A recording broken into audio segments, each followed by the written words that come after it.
कोई छोटे मोटे नेता नहीं है, 6 बार के विधायक हैं और उनके बारे में ये भी कहा जा रहा था कुछ दिनों पहले तक कि हो सकता है उनको राज्यसभा भेज। उन्होंने जिस तरह से खुलेआम नाराजगी दिखाई, तो क्या वो आशुतोष के समर्थन में जाएंगे? अगर समर्थन में नहीं जाएंगे तो क्या इसका फायदा कांग्रेस पार्टी? नरोत्तम मिश्रा एक ऐसा चेहरा जिसका टिकट कटने के बाद उनके समर्थित कार्यकर्ताओं द्वारा एक भारी विरोध प्रदर्शन किया गया।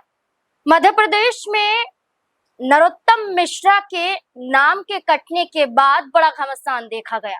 कहीं पथराव की खबरें सामने आई तो कहीं आगजनी की खबरें सामने आई तो कभी खबरें सामने आई कि कई पुलिसकर्मी घायल हो गए हैं। चक्का जाम, हाईवे पर धरना प्रदर्शन, तमाम तरीके से ये सारे जो घटना है मध्य प्रदेश में दतिया विधानसभा सीट के उपचुनाव के मद्देनजर देखने को मिला। क्योंकि उम्मीद थी कार्यकर्ताओं को, उम्मीद थी कांग्रेस पार्टी को भी और उम्मीद थी बीजेपी के कई नेताओं को भी कि नरोत्तम मिश्रा को भारतीय जनता पार्टी एक मौका देगी, लेकिन बीजेपी ने ये मौका नहीं दिया।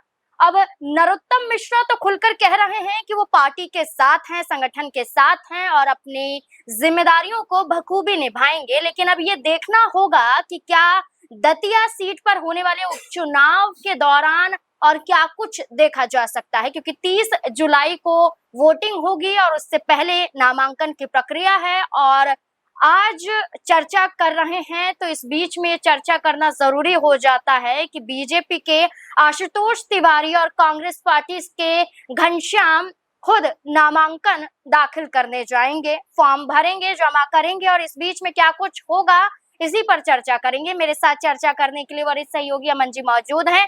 सर, नरोत्तम मिश्रा को लेकर ये माना गया था कि वो कोई छोटे मोटे चेहरे नहीं, बीजेपी के वो चेहरे हैं जिन्होंने 6 बार विधानसभा का चुनाव जीता है, जिसमें से 3 बार तो दतिया से चुनाव जीत चुके हैं। 2023 में चुनाव हारे इसका मतलब ये नहीं है कि वो आने वाले वक्त में भी हार का सामना ही करेंगे। तो ऐसे में नरोत्तम मिश्रा को उम्मीद थी, उन्होंने पर्चा खरीद लिया था, लेकिन बीजेपी का नाम बदलना, क्या लगता है कि इस सीट पर बीजेपी अब खुद नुकसान झेलती हुई नजर आ सकती है? देखिए, जिस तरह से नरोत्तम मिश्रा के समर्थकों ने वहां पर जो प्रदर्शन किया, यानी कि एक ताकत दिखाने का जो प्रयास किया, क्योंकि आप देखेंगे कि जब ये पता चलता है कि आशुतोष तिवारी को टिकट दिया गया, नरोत्तम मिश्रा का टिकट कट गया है, तो उनके समर्थक जो हैं वो इतना गुस्से में आ गए, इतना नाराज हो गए कि उन्होंने हाईवे तक जाम कर दिया। और देखिए, लगभग 11 घंटे तक हाईवे जाम रहा। जरा सोचिए कि ये फैसला बीजेपी का था, बीजेपी के जो कार्यालय है वहां पर जाकर प्रदर्शन करना चाहिए था। अगर बीजेपी से ही शिकायत थी तो ऐसे में हाईवे बंद करने की जरूरत क्या थी? लेकिन जो नरोत्तम मिश्रा के समर्थक थे उन्होंने ये बताया कि नरोत्तम मिश्रा की ताकत क्या है, और जाहिर बात है कि वो कोई छोटे मोटे नेता नहीं है, 6 बार के विधायक हैं और उनके बारे में ये भी कहा जा रहा था कुछ दिनों पहले तक कि हो सकता है उनको राज्यसभा भेज दिया जाए। लेकिन राज्यसभा में जब नाम निकलकर सामने आते हैं तो उनका नाम नहीं होता है और फिर ये कहा जाता है कि चलिए अब नहीं तो दतिया उपचुनाव में उनका नाम जरूर होगा।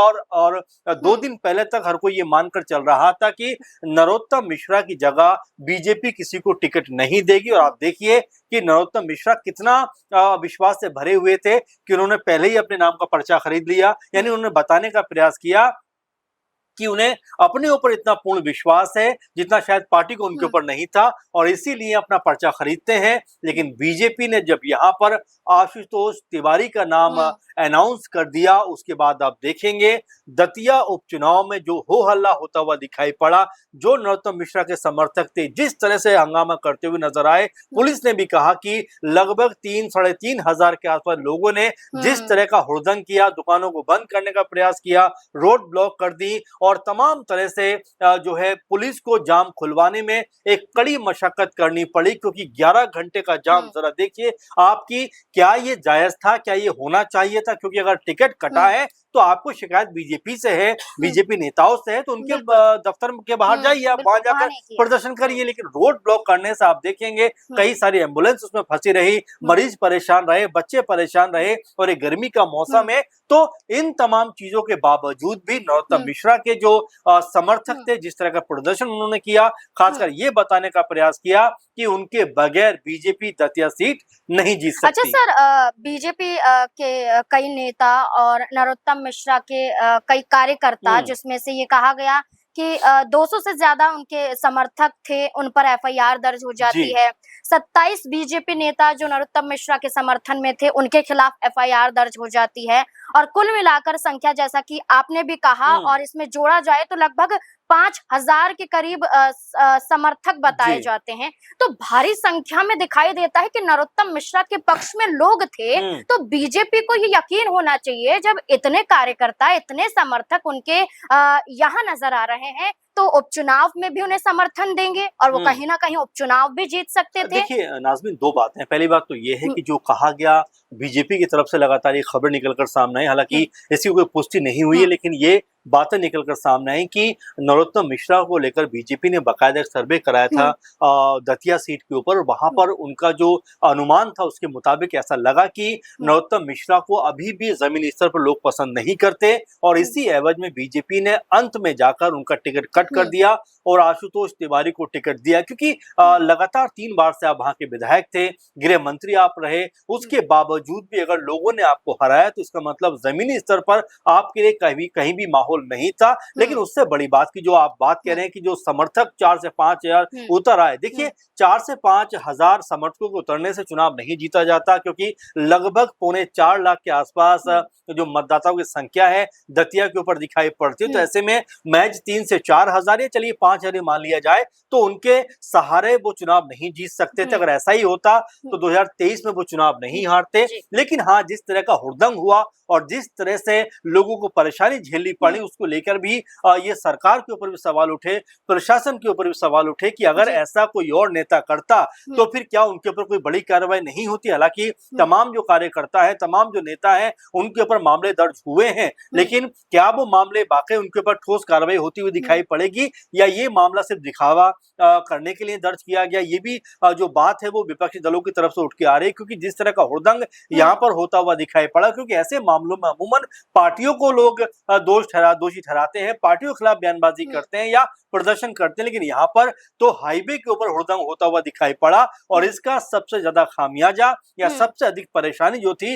वो जो ट्रैवल लोग कर रहे थे, जो सफर में लोग थे, उनको उठाना पड़ा। और यहाँ तक कहा गया पुलिस के द्वारा भी कि तमाम महिलाएं, बच्चे, बुजुर्ग और जो एम्बुलेंस थी जिसमें मरीज थे, उनको भारी मुसीबत का सामना करना पड़ा। तो इस तरह की चीजें करके अगर आप ये साबित करना चाहते हो कि भाई हमारा कद जो है वो बीजेपी से भी ऊपर है, तो अब नरोत्तम मिश्रा का भी बयान आ गया है कि भाई हमारा जो कद है वो पार्टी से बड़ा नहीं है, पार्टी सर्वोपरि है। उन्होंने तो फिर नेक्स्ट डे ये तक कहा था कि अपने समर्थकों से कि इस तरह का हुड़दंग ना करें, शांति व्यवस्था बनाए रखें। तो आप समझ सकते हैं कि किस तरह का माहौल दतिया पर बना। लेकिन जो माहौल बना, क्या ये माना जा सकता है कि जो नरोत्तम मिश्रा के समर्थक थे वो आशुतोष तिवारी के समर्थन में आकर खड़े होंगे? क्योंकि अभी भी सवाल बदस्तूर वहीं पे खड़ा हुआ है कि नरोत्तम मिश्रा के जो समर्थक हैं वो अभी भी क्या नाराज हैं, अभी भी क्या वो उनके पाले में नहीं आए हैं? क्योंकि तमाम नेताओं ने वहां पर अगर देखेंगे, जिला अध्यक्ष से लेकर तमाम ऐसे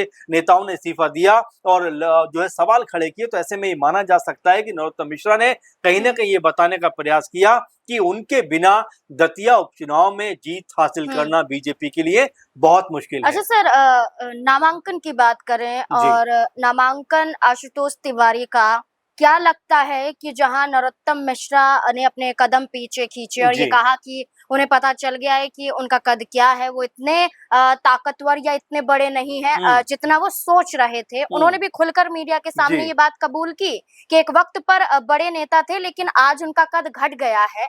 अब नाराजगी भी या एक तरह से जो परेशानी, जो दुख है, वो उनके चेहरे पे नजर आ रहा है कि नामांकन के दौरान वो मौजूद रहेंगे और इसके साथ साथ क्या प्रचार में भी वो दिखाई देंगे? क्योंकि लिस्ट सामने आती है और इस लिस्ट में जो चुनाव प्रचार लिस्ट है, इसमें नरोत्तम मिश्रा का नाम भी शामिल है। क्या लगता है कि वो आगे अपने दायित्व को निभाएंगे? देखिए बिल्कुल, और यहाँ पर जिस तरह की बयानबाजी उनकी हुई, दिल्ली पहुंच जाते हैं और यहाँ पर आकर जो है मीडिया से भी बात करते हुए नजर आते हैं। मीडिया जब पूछती पूछती है कि क्या आप जो अध्यक्ष हैं नितिन नवीन उनसे मुलाकात की आपने, क्या अमित शाह जी से मुलाकात की? तो वो कहते हैं मैं किसी से नहीं मिला हूं, मैं तो बस आ गया, मुझे किसी ने बुलाया भी नहीं था। और खासकर वो ये कहते हैं कि अब मुझे मेरे कद का भी अंदाजा हो गया कि मेरा कद जो है वो पार्टी से बड़ा नहीं है। कहीं ना कहीं पार्टी जो है अपने आप में बड़ी होती है और जो फैसला किया गया है उसके मैं समर्थन में हूं। और बाकायदा यहाँ तक कहते हुए नजर आते हैं कि आज जब आशुतोष तिवारी नामांकन करेंगे तो मैं उनके साथ में खड़ा हुआ दिखाई पड़ूंगा। देखिए जिस तरह की बयानबाजी उन्होंने अब की है उससे ऐसा लगता है कि उनके जो सुर है वो ढीले पड़ते हुए नजर आते हैं, जो तेवर है वो अब नरम पड़ते हुए नजर आते हैं। और क्या ये तेवर जो उनके नरम हुए हैं क्या उनके समर्थकों को के भी नरम होते हुए नजर आएंगे, या फिर उनका जो सुर है, उनका जो कह सकते हैं अंदाज हमें दिखा जहां पर रोड जाम कर देते हैं, एक तरीके से बाजार बंद करने की बात करते हैं, हुड़दंग करते हुए नजर आते हैं, पुलिस पर पत्थरबाजी करते हैं, तो क्या वो लोग जो है अब शांत बैठेंगे और क्या आशुतोष तिवारी के पक्ष में जाकर मतदान करते हुए नजर आएंगे? क्योंकि यहाँ तो मामला फिलहाल शांत दिखाई पड़ता है और ऐसा लगता है कि नरोत्तम मिश्रा जो है अब काफी हद तक जो आला कमान है उनकी बातों को मानते हुए नजर आते हैं। इससे पहले उनकी जो मुलाकात है वो सीएम मोहन यादव के साथ में भी हुई और तब भी ये बात कही गई कि उनके जो सुर हैं, जो तेवर हैं, अब वो नरम पड़ते हुए दिखाई पड़ते हैं। फिर दिल्ली पहुंच जाते हैं। लेकिन बड़ा और महत्वपूर्ण सवाल यही है कि चलिए नरोत्तम मिश्रा तो अब लगभग शांत दिखाई पड़ते हैं, लेकिन उनके जो समर्थक हैं और खासकर जो बीजेपी पार्टी के तमाम दतिया में जो नेता हैं, खासकर जो जिला अध्यक्ष हैं और तमाम पदों पर काम करते हैं, उन्होंने जिस तरह से खुलेआम नाराजगी दिखाई, तो क्या वो आशुतोष के समर्थन में जाएंगे? अगर समर्थन में नहीं जाएंगे तो क्या इसका फायदा कांग्रेस पार्टी को नहीं होगा? इसीलिए जो ज्योतिराज सिंधिया हैं, केंद्र सरकार मंत्री हैं, उनको यहाँ पर मुख्य प्रभारी बनाया गया है कि भाई आप जाइए, मामले को संभालिए ताकि आशुतोष तिवारी को एक समर्थन यहाँ पर मिलता हुआ दिखाई पड़े। अब जबकि आज नामांकन होगा उसमें क्या नरोत्तम मिश्रा नजर आएंगे? और जैसा आपने भी कहा कि वो जो स्टार प्रचारक की लिस्ट है उसमें भी उनका नाम शामिल है, तो क्या वो प्रचार करते हुए नजर आएंगे? और प्रचार करेंगे तो क्या फिर उनके जो समर्थक है, जो उनके साथ खड़े रहने वाले लोग हैं, वो खुले मन से आशुतोष तिवारी के लिए यहाँ पर समर्थन करेंगे या अभी भी पिक्चर बाकी है? क्योंकि ये तक कहा गया कि हो सकता है नरोत्तम मिश्रा निर्दलीय उतर जाएं, हो सकता है यूबीटी की तरफ से जो ऑफर मिला उस पर चले जाएं। फिलहाल इसकी कोई पुष्टि तो नहीं है क्योंकि अभी शाम बाकी है। हो सकता है कि यहाँ पर भी कोई बड़ी अपडेट या कोई बड़ा उलटफेर निकल कर सामने आता हुआ दिखाई पड़े। बिल्कुल यही देखना होगा कि क्या कुछ अब मध्य प्रदेश में होगा, क्योंकि एक तरफ कांग्रेस है तो दूसरी तरफ बीजेपी है और जहां कांग्रेस के अंदर ही मनमुटाव को लेकर चर्चा थी, लेकिन अब यही मनमुटाव की खबरें भारतीय जनता पार्टी के अंदर से ही निकलकर सामने आ रही हैं। आपको क्या लगता है कि अब नरोत्तम मिश्रा क्या कदम उठाएंगे? अपनी राय हमारे साथ जरूर साझा करें। धन्यवाद।